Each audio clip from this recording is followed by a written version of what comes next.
Hi, for this video, I thought it might be smart to talk about how to find a good therapist.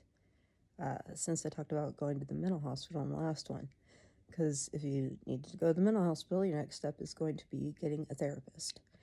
And very convenient for me to talk about it because I am right in the middle of trying to get a new one myself. And you might wonder, why should I even listen to you? And here's why. I've been doing therapy for about 8 years straight. I have a very severe mental illness. And so I have been in the system. I have been through all kinds, different kinds of therapy. So I've had many different therapists, some good, some bad, some that were good, some that turned out bad. So it's it's just one of those things that it's a very complicated thing to get a therapist. And it's not easy. People often think it is, but it's not. It's extremely hard to find somebody because not only do you have to find somebody that's going to do the correct things and not just basically take your money and sit there and doodle, but you have to find somebody you connect with, that you can trust, and be able to give yourself over to this therapy. And it's a very difficult process. It's just like, making a friend. Like it can't just be just strict doctor, you know because it becomes quite an intimate relationship. You're telling them the very deepest things, deepest, darkest everythings of your life. And you don't necessarily have to do that, though. Not a requirement. It depends on where you need to go with it. There's so many different factors. Um, so, one of the things that I find really good for just getting kind of started on basic therapy is to do uh, outpatient therapy at a mental hospital if you can. They usually have really good programs, and it just kind of gives you, it gets, often if it's a good one, they're going off of worksheets, so it kind of gets straight to the points. And it's made to be very quick therapy that's very helpful in a short amount of time.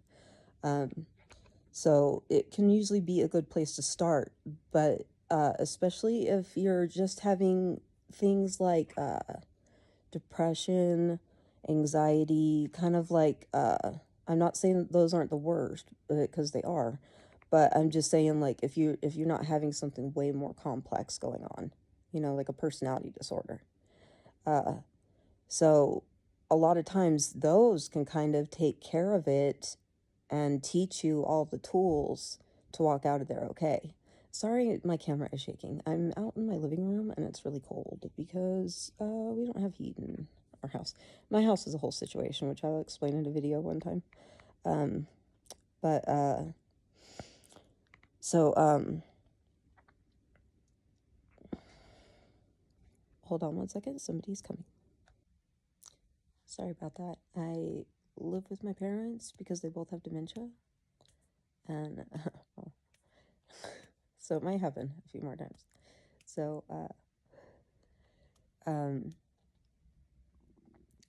yeah, a good outpatient can help with, like, just very general, disorders, general help. So, but then whenever you're done with that, that's where you're going to find out if you need more. And basically, they'll also tell you. So, you'll probably need to find a therapist after you get out of outpatient, or if you're just not wanting to do the whole group thing and kind of get to it, then and you have to have it be, some people have to have it be uh, through an individual therapist, which I kind of did, but I didn't realize I did at first. I was too bad that I had to go to the mental hospitals and stuff like that. So, okay, finding a therapist. You got to kind of know what's wrong with you, like what you're seeking.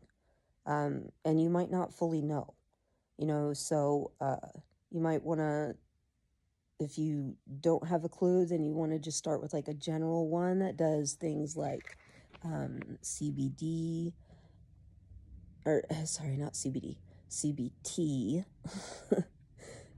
cognitive behavioral therapy. They'll usually also do DBT, dialectical behavioral therapy.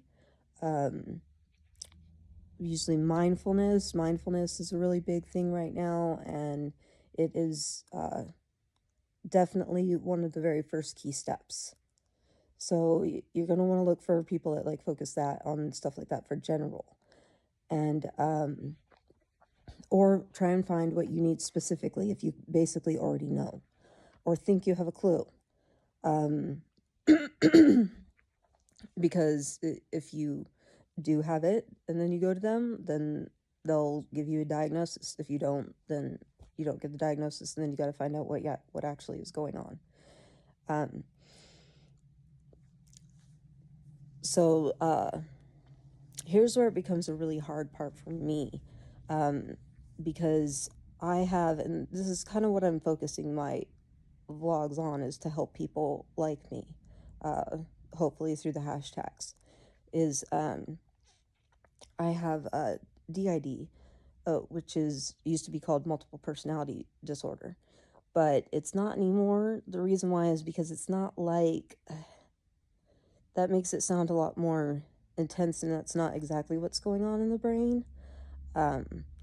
It's disassociation, but it's not like the disassociation that you guys feel whenever you're driving home from work, when you're not paying attention. It's not like that. It's like, it's whenever a situation becomes too extreme for me to handle, it makes me go out of myself and I become other people that my brain has created ever since I was little.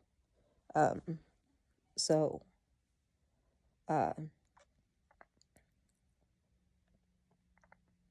I have to find a therapist. Sorry that I cut out like that too. Like, I do have serious problems. Like, these videos might not go anywhere because I have too many problems. So I have to find somebody that does internal family systems.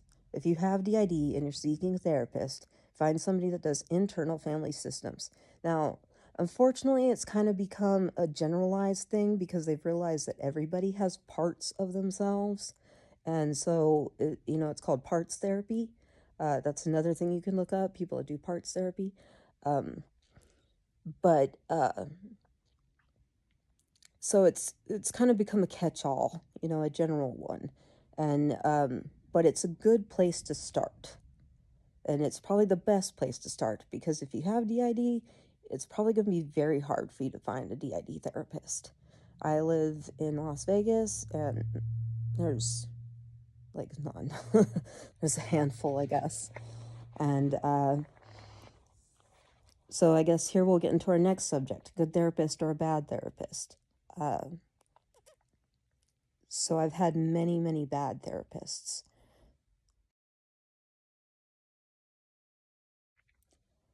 A bad therapist will be somebody that just listens to you and doesn't give you advice, tools to handle situations. They'll just listen to you, and you'll eventually feel like you're not getting anything out of it. Because they're not doing their job. And there's a lot of bad therapists that they just want money. And, they'll fake it and make it seem like they're caring and everything like that, but they're not actually helping. I've had one specific one who literally just used me for my insurance. I didn't know about it. I was stuck with him for about 3 months. And he wouldn't listen to me. This was before, like, I knew I had DID, and I kept telling him that I had another person inside of me. Well, he would not be allowed to treat me if I had a more complex disorder. So he would constantly blow it off, so that he could keep getting my money. And then eventually he all of a sudden just dipped out on all of his patients and moved to LA, and didn't tell anybody or anything. He just all of a sudden left doctor's office, which was very sad for them too. So yeah, there's a lot of bad therapists out there.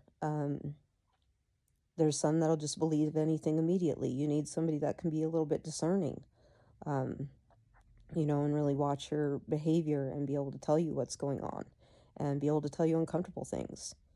A good therapist should give you homework that you need to do, things you need to work on.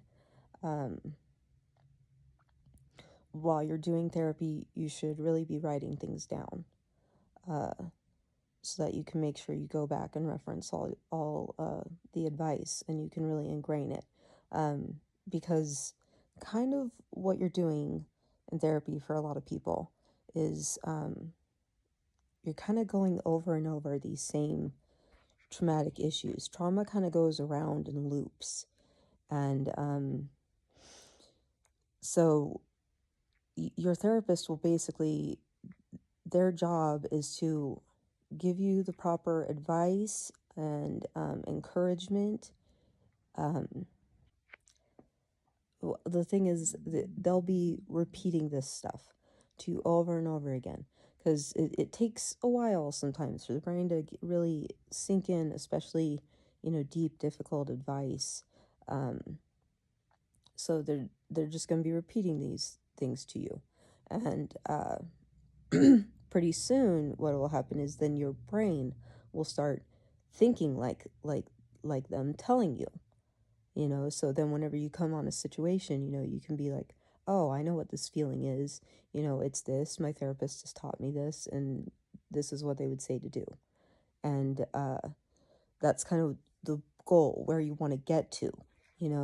Therapy isn't like telling all, the horrible things that have ever happened to you. I mean, sometimes it is. Some people need that, like EMDR and stuff like that. That's where you're like digging into traumatic memories and stuff like that, but it doesn't have to be. It all depends on what you need it to be for your situation.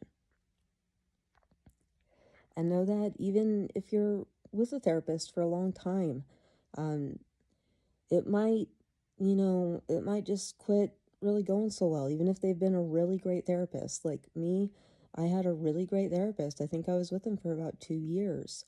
And then here recently, I just, I realized he just didn't seem to be listening to me. And I understand, like, I mean, everybody gets desensitized to their job. And, I'm coming to him with the same problems over and over. I mean, that's me. That's kind of specific to me. Coming to him with like the exact same problems over and over and over. And, I can't, it's really hard for me to like intake the information and remember it and utilize it. And, because there's so many people I have to get on board, with whatever's going on. And so, yeah, another point that I also want to bring up, because it's very important, is disability. Because if you have something very, very severe, you might be seeking disability. Now, what disability does is they read all the notes and stuff from your doctors. So that's either going to get you the case or not. And my therapist, the one I'd been with for like 2 years, unfortunately, the way he wrote down his notes was he always focused on the good. He was always like, oh, she did really good today. She did this. He didn't write down the bad. He didn't point out the fact that, like, oh, she hasn't left her house, except for one day that month, and every other day has been, crying and freaking out all day long. Like, he wasn't writing this shit down. And he was just writing down my accomplishments. And so that made me lose. And I don't know if I'll ever get it at this point. I'm completely disabled. I haven't been able to work. I really don't think I could get a job, because even doing this video has been so difficult to do. So there we are. Hope that you enjoyed, and I hope that you got some kind of advice out of this. Like, I know I don't have a fancy background, and I know I look awful, but those are things because I'm very ill and I have a very bad living situation. And so it's this is real life. You know, eventually one day I will have a nice, beautiful background and my hair will be done and all that. But for right now, this is what I'm working with.